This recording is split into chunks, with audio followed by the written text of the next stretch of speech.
नमस्कार, मी वैभव ढूस. अंतःस्ति प्रारंभ या पुस्तकाचा लेखक. खरं तर या पुस्तकाने अखंड महाराष्ट्र गाजवला. महाराष्ट्रामध्ये सर्वात लोकप्रिय पुस्तक आणि सर्वात जास्त वेगाने विक्री होणारं पुस्तक ठरलं आपलं अंतःस्ति प्रारंभ. फक्त 6 महिन्यामध्ये आपण 70,000 कॉपीज हे आपण सेल केल्या.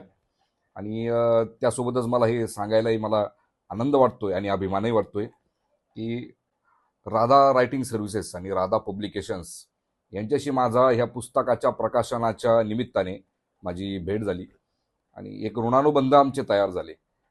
राधा रायटिंग सर्व्हिसेसचे आणि राधा पब्लिकेशनचे फाउंडर सीओ यादवेंद्र सपकाळ आणि त्यांचे सहकारी बळीराम तोरणे यांनी मला वेळोवेळी माझ्या प्रत्येक प्रश्नांची उत्तरं सोडवण्यासाठी मदत केली आणि खूप सुंदर अशी सर्व्हिस, खूप सुंदर असं संभाषण कौशल्य या टीमकडे आहे. मी या टीमला भावी वाटचालीसाठी शुभेच्छा देतो. धन्यवाद.